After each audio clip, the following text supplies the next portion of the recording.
Things are looking dire. So what are we going to do about it? Welcome to Blue Garden Cottage, and today is when I'm going to discuss with you just some of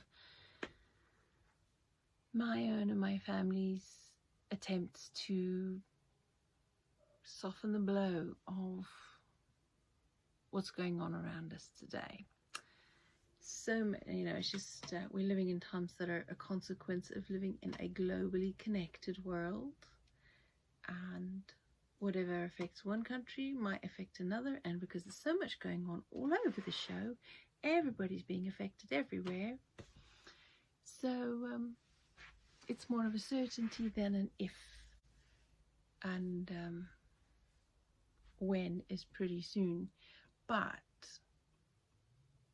that's as far as the gloom is going to go, because thinking about what we could do to soften the blow for our family, thinking about, I've been watching quite a few people's attitudes and feelings on the subject.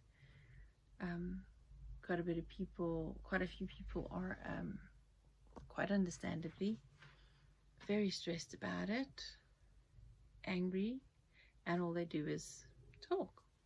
Other people do what they've always done, nothing new. They just keep going on with the make-do, the prepping, the homemaking, and doing everything that they've always done because that's all they've ever done, like myself. And some people are starting to think, okay, it's time to do something because we feel so out of control. The only thing they can do is to work on themselves and their homes and their families to help build some resiliency there. We saw a lot of that happen during 2020 and 21 with COVID, how people and families started thinking a lot more seriously about their health, about their finances, about their resiliency, their job situations. They were thinking about the instances where shelves were empty because of panic buying, even though it needn't have been that way. And what could they do to protect themselves from the consequences of these things? So the subject has been around for a while already. It's not new. The circumstances might be new or different and escalating, but the situation is still the same. People are still looking for positive ways of coping and hedging up, laying up, and trying to soften the blow. So there are so many YouTube channels out there, so many blogs, so many podcasts of exactly this, and people trying to do these things and sharing how they do them. As for me and mine, you already know most of the story. It's what we've always done, the make, do, and mend. That's what we've always done. But it seems that that's just not quite enough at the moment. It needs something further and something more. So this whole year actually, we've been stepping up a few of the things, even though it's been total chaos and a lot of things have gone out the window. My Kanban board went out the window for most of the year, but will come back in September, as I said last video, to help me stay on track with the plans that I have for the channel and for our home and for Blue Garden Cottage for the rest of this year. So to help us do that, the Kanban board has come back in action for September, and to help me achieve the goals I have set. And I discussed that a bit more in last week's video, but that was as far as the channel goes. As far as our home is concerned, we are still in that financial tight belt where we couldn't financially do big projects to help protect us. So I'm really grateful that we have a food storage, even if it would only last us properly 3, 4, maybe 5 months. Some forecasters say that this great financial upheaval is going to be lasting up to at least 2 years. So we still have a long way to go, and we need to do a little bit more of preserving and storing of long-term food storage that that will make more complete meals without having to go to the shops, which is what we already mostly do, but we need to step that up. And of course, it's heading into winter now, so meals are going to be different to what they would have been during the summer. So our family are not going to be so much reliant on peppers and salad stuffs as much as we are of the long-term food storage stuff. So the stored fresh veggies in the freezer and the store cupboard stuff. So we'll be using a lot more of those. The potatoes that we had harvested from the garden, we still have at least another 2 months worth of them. Onions, the shallots, we have about a month's worth left of that. Carrots were dismal, they didn't work very well. We've still got loads of kale that will keep coming for a little while, at least until January and February, when it'll completely slow growing. So we need to keep harvesting and putting stuff in the freezer for when they aren't producing anymore, and make sure we store it in a way that it doesn't get freezer burn and dry out. Dehydration would be better then, wouldn't it? So we could, although I dream of having a freeze dryer. Way out of our budget, and if we got one, where would we put it? So many people are giving advice and tell you what you should do, but I can't tell you what you need to be doing in your home. If you have a garden space, I can't tell you what to do with your garden. These are things that you need to figure out for yourself, and do it as soon as possible. Figure out what your needs are. What would you need if you couldn't go to the shops? Think about early days, COVID, when there was full lockdown. What did you go through back then? How did you make ends meet? How did you put food on the table if you couldn't go out? Think about what would happen if you didn't have any money, or you couldn't access your money. You've got that experience from 20 and 21. You've got those experiences. Build on those to think about your situation now, what you're going through now. Is your job still the same? What would happen if you lost your job? You know, what debts have you got? I think I will hopefully in the next month, I think, draw up a self-assessment kind of logbook, and have that created with Amazon, so that you could, to help you be able to just do that personal self-assessment. Where are you at? Where do you need to be? And what do you still have to do to get there? Just so that you can have some peace of mind, so that there's few less things to think of. These energy prices, everybody knows about them. I don't have to tell you about it. It's ridiculous. And what are we going to do about it? As I've said in the video, just the things that I remember learning from when I was a child. And that's one of the things that has been a current thread right through my entire life as an adult. All of my home life, you know, all my homemaking, all my gardening, all my make, do and mend. Everything I do has been influenced by my childhood. Some of you know I grew up in South Africa. Now in South Africa there was no NHS, no National Health Service, free at point of service, no social welfare system. They had a few charities and some mothers' clinics where you could get baby food if you didn't have any. But when I was growing up, they didn't have any of this stuff, and I think they still don't. You did not have social welfare handouts from the government. If you were in school and you had a very large family, you would have to produce your tax evidences to prove that your family was on an extremely low poverty income, and they would give you, your children could go to the soup kitchen at lunch time and get a cup of soup and a piece of bread. But most families wouldn't do that.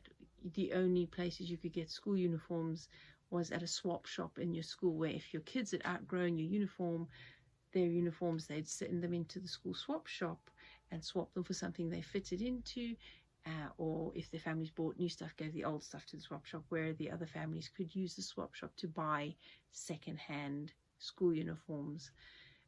So that was the kind of things that we had to help with school uniforms. Just thinking about some of the things that my parents did. My mum has always been hand to mouth. That's all she's ever known. That's all she's ever done. When we lived with her, we never went without. We were never hungry. We were never cold.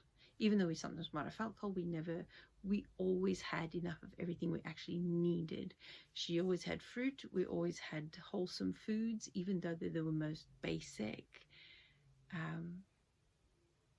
She made handmade toys, simple things that I still appreciated. I can't answer for my brothers.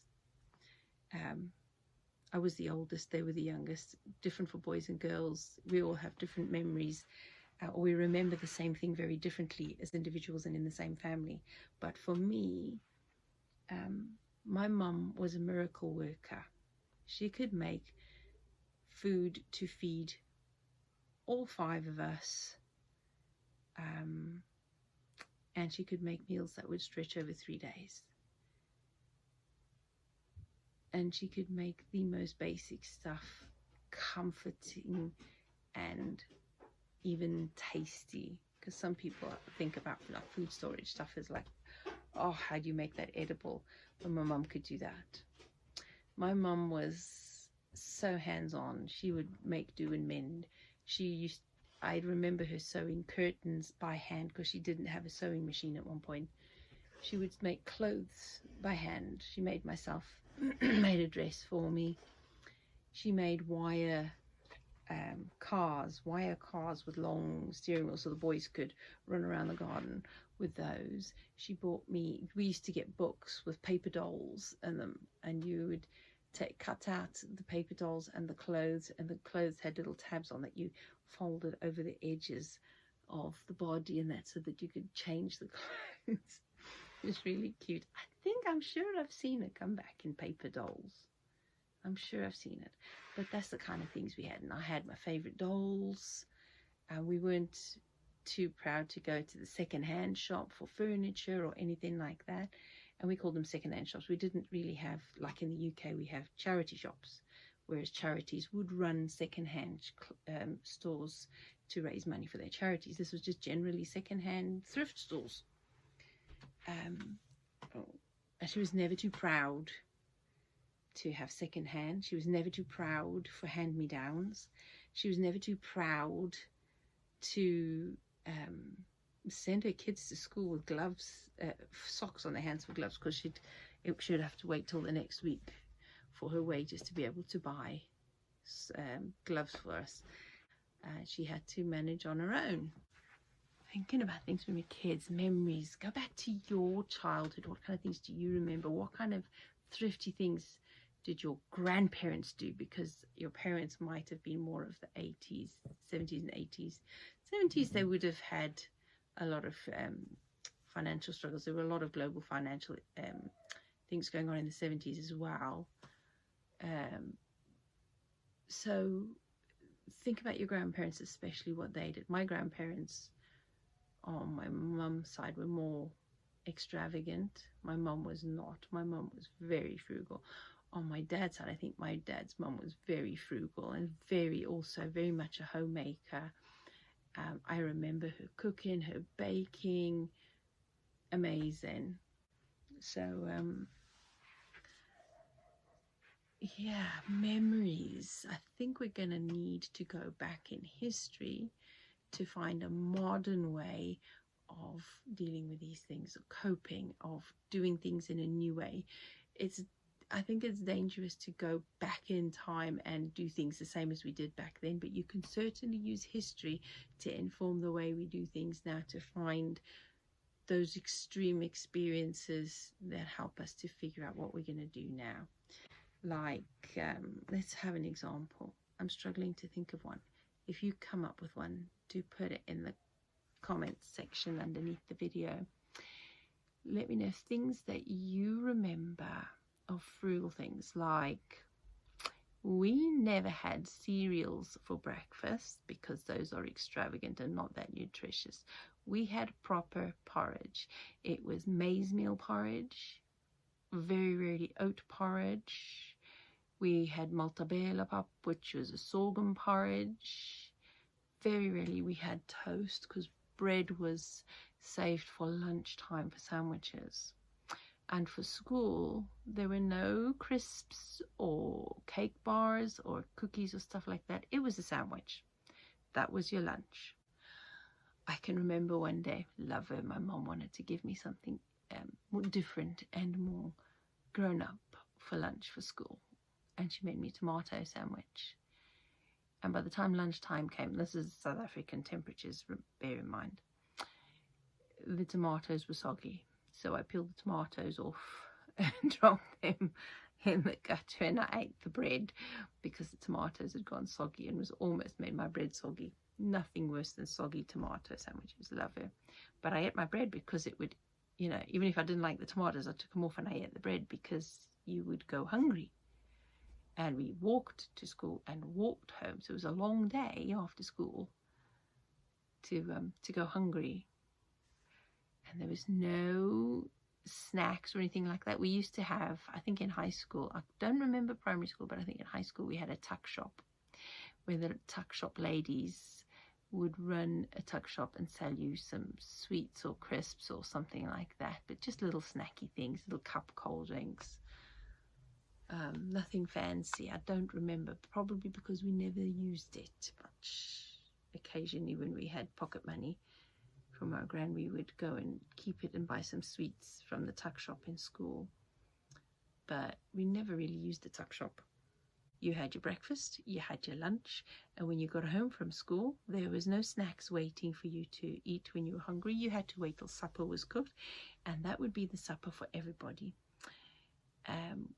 So it was either whatever basic stuff we could have. There was only one meal a week that was a proper Sunday meal.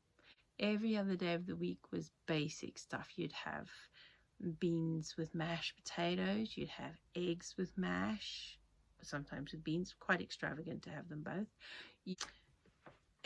Because you're a large family, when we stayed with my dad, your vegetables would be mashed with potatoes, and then you'd have mashed potatoes with all of the vegetables mashed. So you'd have your green beans cooked with onions and potatoes, and then mashed together with a bit of pepper and salt, and then you'd have your carrots also cooked with potatoes and mashed together, and then you'd have some cabbage. They cooked their cabbage till it was brown. Oh, I don't know why they did that, but it was nasty. I love my cabbage beautifully green, still a slight crunch in them, just perfect, not overcooked. But anyway, so we used to have rice and potatoes in the same meal as well, and then there was meat minimum twice, sometimes 3 times a week with my dad. With my mum it was less than that, obviously, but we never ever went without. We had soups galore, we had stews. Oh, my mum could cook delicious stews. But those are the kinds of meals that you could spread with a large family, because you only need a little bit of all the ingredients for each person. So whatever you had, you chuck in, and it would, because there's a soup or a stew with the broth or the sauce, it would go around further, and then you'd have bread with it because that was the cheapest. We used to have what we called government bread because it was subsidized bread. Oh, it was nasty. It was so nasty. Frequently it was a bit claggy, but whole foods in South Africa were far cheaper than the refined stuff. So weird how they do it the opposite way in the UK. Why refined stuff that has taken more mechanization, more ingredients, more work is cheaper than the whole foods, you know? So yeah, the government bread was unsliced and pretty grey, sometimes a bit claggy on the inside. You'd bite into a salty bit. But that's the kind of stuff you did. You just lived on that. We used to have bakers, we used to have butchers, we used to have the dry cleaners. There was the specific little shops that you'd go to, like in a market, but it was in a row of shops. You'd go to each one for you had your greengrocers, your dairy shop, your bakers, your chemist, you had all sorts of shops along the way you'd go to. Very few supermarkets early on in my life. It's only when I was a teenager they started coming up with these supermarkets. There are things we can do to spend less. We've become very comfortable, to say the least, and we sometimes think we're hard done by if we go without some of our comforts that we know as comforts now. But perspectives, when you are living with less for longer, then those things are treats anyway, and you appreciate them more, and you recognize just how much you can actually go without. You know, down on myself, very rarely ever go out to dinner, ever. So we used to, when we lived with my dad, we used to hire, I don't know if any of you can remember that, showing my age, right, in the 80s, in the 1980s, we used to hire projection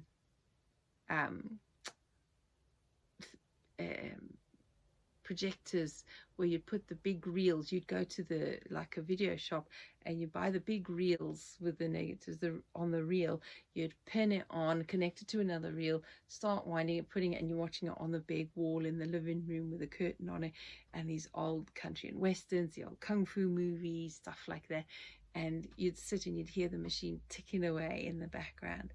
That was our movie night. About once a month, that was our movie night. And for days after, as kids would be reenacting all the stuff we'd seen from the movies.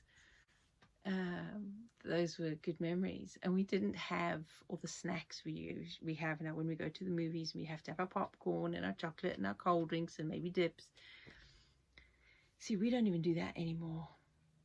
We haven't been to the movies for a long time, and when we did, we were taking our own snacks because we didn't want the unhealthy snacks. So we took our own nuts, we took our own fruit, dried fruits, home popped popcorn, just enough, and not much really, and our own water, because even the most basic stuff at the cinemas costs sometimes 3 times what they'd cost if you were to go to the supermarket and buy them. We don't have any extras as such, but we do have we do donate to RSPB every month, but that will have to go, because even that small amount of money will help to buy a week's worth of something in the grocery list. You know, it will boil down to the most important and basic of stuff, because the bulk of our wages will be going to pay bills, and there'll be nothing left for extras on food. So I'm thinking now, going back on memories and thinking about what we could actually survive without. And I'm going to be looking at my store cupboard to make it more focused on long-term storage of the most basic essentials for life, and then adding in the extra bits that make it more usable. So for instance, the most basic of everything is your whole grains, and whole grains, because you're going to need all of your vitamins and all of your fiber. You're going to need pulses if you can't have meat very often, because either it's not available or just because prices are just so expensive. So a good and easy and safe thing to store is pulses, whether that be lentils, beans, peas, dried, either dried or frozen. So sugar, and even if you are going to, if you're trying to be, as we are, whole food, plant-based, so you avoid salt, oil and sugar as far as possible, think of different ways you can store that. But for us, I still use sugar because I still make jam, because I harvest my fruits from the garden, And yes, we only need about 1 jar a month, but when we've got nothing else, like we're not going to be having hummus all the time for our sandwiches or our toast, so we'll probably have more jam or just plain toast without anything on it. And that's if our flour lasts long enough to make bread. But we still have some jam occasionally in our porridge. So I still make jam. So I'm going to be storing sugar. I need to make sure, because I've run out of sugar now because I've made jam and I've done syrup. So things like that. Making fruit leathers for your snacks for the children. Fruit leathers, if you can seal it in an airtight container and vacuum seal it, it will last up to a year if it's airtight and it's properly dried. Dried fruits, definitely dried fruits, your favorite fruits. Don't just get dried fruits just because you need dried fruits in your store cupboard. Your favorites, stock up on your favorites, because then you're going to eat it and it's not going to be in your cupboard still in a year's time needing to be thrown away, because nobody will eat it. Think of your fats for your cooking and baking, because even though I don't use fat in my cooking anymore, I would still use it if I was going to make something out my store cupboard, like a pie, and make from scratch. You won't have that much margarine in your fridge because you ain't going to be buying your margarine. It's just too expensive. So think about keeping like coconut oil in your store cupboard to replace margarine. A little bit of oil for popping your popcorn if you're not going to have an air popper, that popcorn popper. Balancing up again, you know, yes, we can have an air popcorn popper, but that's going to use electricity. And are we going to be using electricity this winter? As little as possible, I would think. You know, weighing up these things, looking at your own circumstances, what you need, what you would need to do if you had to go without certain things, and how you'd put it in. So whole grains and flours, pulses, sugar, oil, salt. I use a sachet of salt in like 6 months. A little, not even, you know, the little, I use the Himalayan pink sea salt, but I mean, if I was going to be fermenting foods as well to preserve, so we could have fermented fresh vegetables from the garden instead of just dehydrated or frozen, so I could preserve foods in that kind of way, then yes, I will need some salt. But even so, we don't use that much. I'm still going to have salt in my cupboard. I've got water filters so that I could do ferments, sprouting vegetables, sprouting seeds for sprouting. I've got that in my store cupboard. I've got sprouting seeds, not your seeds for growing your vegetables in your garden, because they're coated in chemicals and could be quite toxic, but seeds specifically for sprouting. Like if you were to buy a bag full of your green lentils or brown lentils, those you can sprout, and you don't have to pay a fortune from the seed sprouting section on the seeds gondola. You could just sprout your lentils, you could sprout your chickpeas, you could sprout even whole wheat berries. If you've got whole wheat berries, not the ground wheat, whole unrefined wheat, you can sprout those. You can sprout sunflower seeds. You buy a bag of sunflower seeds, you can sprout that in 24 hours. So you can have sprouts. You could sprout seeds from your food storage, and those are things I keep in my store cupboard, as well as nuts, seeds. Definitely make sure I've got whole lentils, not just the split peas and the red lentils, because they've been processed, so you can't sprout them. My water filters for the ferments, and for making vinegar, making my own vinegar. Oh, my soy milk. But because soy milk is expensive and I can't store enough for a whole year in cartons, what I would be building up more of is a storage of my oats, so that I could make oat milk when I wanted it, but we'd be having it less. I would use water instead for my muesli to soak overnight for overnight oats. Instead of using the electricity to cook it in the morning, I would make overnight oats. And I'd use water instead of milk, because if I'm using oats, why am I going to use oat milk in the oats? You know, that kind of thing. The nuts are just too precious and too expensive to use for milk. Although on the odd occasion for something special, I would make use some nuts in mixed with the oats to make a milk if I really wanted to for something special. I've already covered a lot of this in the book, which I promise you will see. But I need to put this in order for you so that when you do your self-assessment, you can also think about your needs and your situation, what you need to do for yourself and your family. It's not a pleasant job to have to do, to think about the negative side of things. It's not something we want to focus on. It's not something we want to dwell on. There is so much negativity in the world going on right now that, for goodness sake, please let's have some positivity. And this can be positive.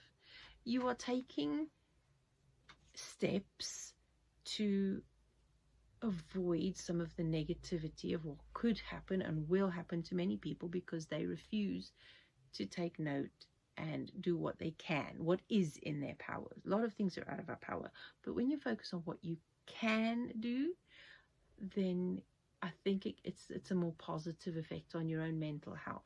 You're doing something, which is better than nothing, and you're doing your best. So what is your best? What is it you can do? Think about that. I mean, what space do you have?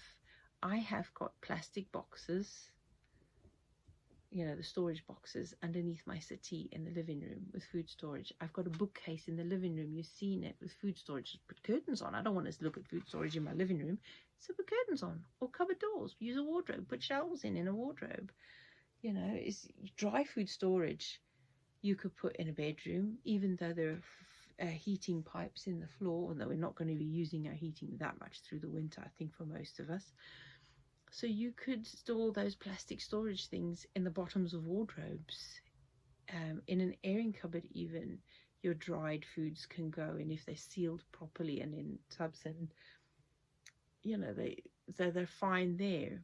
Even though we say we're supposed to keep things in cool, dark and dry places, the airing cupboard is dark and dry and not always cool. But as long as your foods are properly dry and properly sealed, they'll be fine in there. And just think of places you have available. We built shelves in the kitchen above the doors, on walls for food storage stuff. We've got bags hanging on hooks in the back entrance for packet rice, ready cooked rice, because there are some days where we're not cooking from scratch because we've literally got 10 minutes to prepare a meal. So we grab a microwave rice, a bag of rice. So we've got those in a bag hanging on a hook underneath the shelves. We've got food in the garden. What can you grow through the year? Charles Dowding did a great book on growing winter vegetables.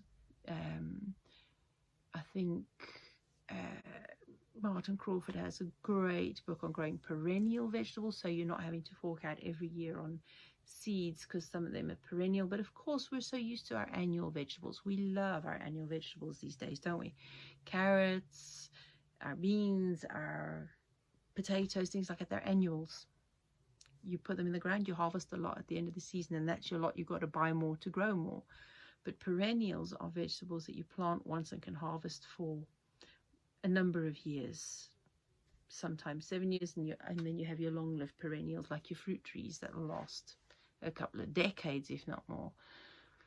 So integrating some perennial vegetables into your garden along with your annuals might give you some resilience. Of course, it does mean you're going to have to retrain your taste buds, get used to things you haven't had to have before. It's that or starve.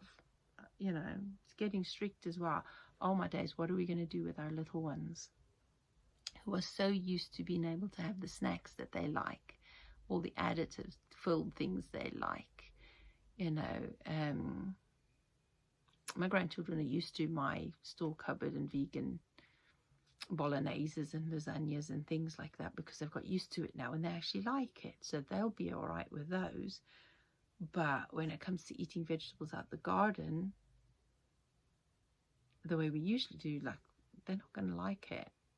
Many children are not going to like it. They're not going to be able to feed their food addictions the way they used to with ice creams.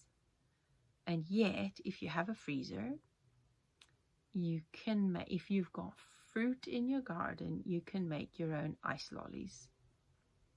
So there are things you can do to offset the losses. If you think about your garden as your grocery store, then you're not going to be too worried in the seasons thereof when things are short in the shops. I mean, it's a bit late now to be growing fruit in your garden because they're all ripe now, and it's taken all year to grow and ripen by now. And a fruit tree, if you're going to put it in as a whip, will take at least 4 to 5 years before you're actually getting proper fruit. And even then, the harvest is small. So fruit trees are an investment that you put in the ground 10 years before you need it to be a proper harvest. So even though it's a bit late to be getting harvest now, at this time of year in autumn in 2022, it's still a good idea to have it in the ground, because these kinds of economic problems are cyclical. They seem to be coming back on and off all the time. And we're always skirting past Great Depression type things, but we might not be able to for too much longer. So get your fruit trees in the ground. If you're in rented accommodation, get some pots and raised beds built that you can take down when you leave. Think about, what can I do instead of what can't I do? I think that's the biggest thing I want you to take from this video. Think, what can I do? What is my situation? What am I going to do if I can't get such and such and such?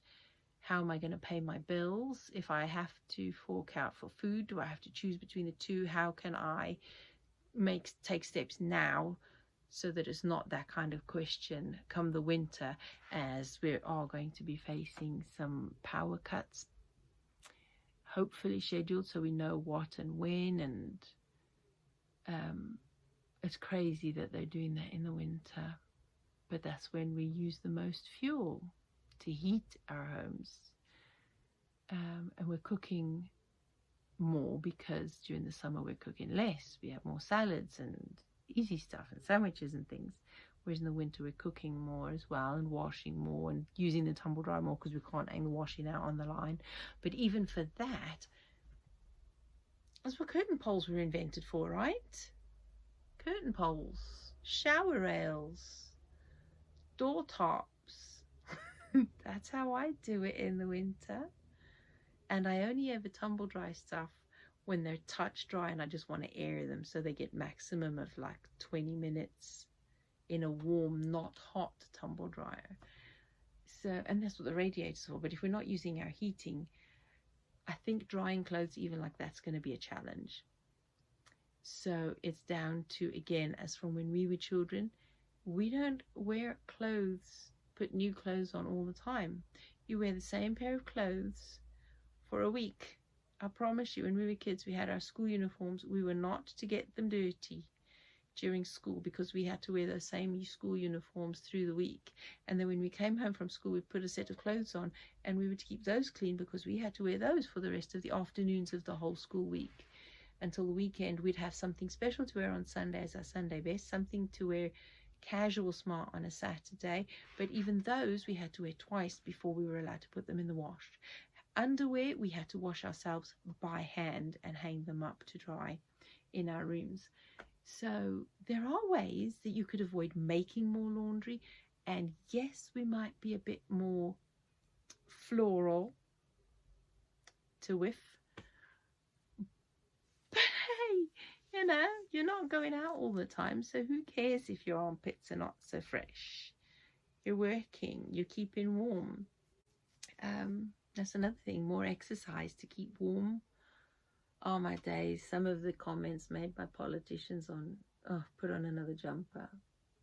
Oh my days, those are the most ridiculous things to say, because people are already doing that in the cold winters. And to say that is ridiculous. But let's not go there. Let's not go there. What can we do? Yes, we can put on extra jumpers. Yes, we can put slippers on our feet. Yes, we can put draft excluders on our doors and windows. Yes, we could put heavier curtains on the windows. We could put more rugs down. But rugs are a trip hazard. So make sure they're staying put. yeah, I've got a curtain over my front door and the back doors. I've got curtains over them, and they do make a big difference. Hot water bottles. See my hot water bottle video. I'll put a link to that one in the top corner of the video. Yeah, hot water bottles. Oh, heat lighting. My friend suggested getting some solar powered garden lights to put on the windowsill to charge during the day. Now, I did get some, but during the winter, if they're only getting enough daylight for a couple of hours, you'll only get about 0 to 2 hours of light out of them. So treat them as an emergency only, to use your solar powered lights through the winter. And I'd rather use those than candles and oil lamps, because those, even though they're effective, they are very dangerous, and so many people do not know how to use candles safely in their home. I think I might do a couple of videos on safely using candles in the home. But not just that, because any fuel you burn whatsoever, whether it's coal, wood in the wood burner, whether it's candles you burn, whether it's oil burners, you know, the scented oil burners, all of them do give off toxic fumes. So if you are, even if you keep your candles in a safe place so they're not going to set fire to the curtains or the telly or carpets or bedding or clothes even, you still have the danger of the fumes that they emit. So make sure you have a very good carbon monoxide detector in any room that you're going to be burning a candle, preferably only the living room and kitchen, never in the bedrooms. Make sure that every morning, when everybody's dressed and everybody's had their breakfasts, you give the house a good opening of all the windows for at least an hour to blast in fresh air, and then shut the windows again to build up the heat for the night time, because it's the night time really you're going to be needing the heat for most, in the evenings when people are home. But you need to exchange your air in the house for safety's sake. Yeah, candles, battery operated lights, much better. If you're going to be using those, make sure you've got a stock of batteries. Torches for emergencies. Yeah, but hopefully if we get scheduled power cuts, we'll know when they're happening. We're keeping up to date with the news reports on when they're going to be happening, so that we can have these things ready anyway. We know what's coming. Unlike in South Africa, where they have power cuts, it's not scheduled. It's on when it's on and it's off when it's off, and they have regular power cuts for quite a long time now already. They've already, you know, it's funny how we're sinking back into like third world countries status, even in the West and in Europe and America. We're going backwards in progress. But like I said, we could find today's solutions to make it a better type of coping. We might not have to go as far. Some people are going to struggle because they don't know these things. So make sure you share, make sure you like, subscribe, share. And the people that are going to be struggling the worst are not the people that are going to get the videos because they can't afford the internet. So do share, not just online, but in your associations with people that you meet, when you're talking to people and chatting with them. How are you doing? How are you coping with the idea of all these energy cuts? Have you thought of doing such and such? What do you remember of your childhood that you didn't have then, that you have now, that you think you can live without because you went without it then? Just bring it up in conversations with your friends, your families, because not everybody has internet access. Especially think of your elderly neighbors, your next door neighbors. Just encourage everybody to do everything they can positively to take action so that they're doing something. More is better, but do what you can. Check what's within your power. Don't go into debt. Please do not go into debt to fill your store cupboards, because financially that is just, it's no good filling your store cupboards if you're going to end up losing your home. That kind of thing. Just don't do it. Just every time you go shopping, buy something extra to put it in the cupboard. Buy an extra bag of rice this week, an extra bag of sugar next week, an extra bag of pulses, because something is better than nothing if you have no money. Just think about what you can leave off this week to make sure you can buy something for your store cupboard, or a hot water bottle in preparation, or maybe some draft excluders this week or this month, you know. Just think in terms of that instead and feel good about progress. I'm waffling on now. I have no script for this video. I just wanted to chat with you. I'm quite sure there's a whole lot more we could discuss. Please do in the comment section. Let's have a conversation. So yeah, let's keep it positive. Let's keep it helpful, the conversation in the comment section. And let's not be criticizing anybody. I'm not interested in politics. If I see a political comment, I'm gonna block it. Let's have positive, helpful comments and conversations on what we could all do to help each other weather the storms. Oh my goodness, yes, share your memories. That would be good. So I think, if you can see my desk in the spare room, a lot of work and planning and writing and all sorts going on, so I better get back to that. So I'll leave you with this, and I'll chat with you next week, which will be a garden week. And of course it's September, and as I said, the 3-month plan for the next 3 months will all be winter preparation. And winter preparation this year will include frugal ways of being able to tackle the problems ahead, so that we're at least ahead a bit. Even our family we can't avoid everything. You need a lot of money to be able to do that, and a lot of space, and none of us have that. So until next week, stay safe, stay well, stay positive, get doing, and let's all have a conversation on how well we're doing in the next video. Think about what we're doing in the gardens, ready for the winter, chores to do on the house, whatever else we're doing. I'll get back to you then next week. Until then, take care, folks. Bye-bye.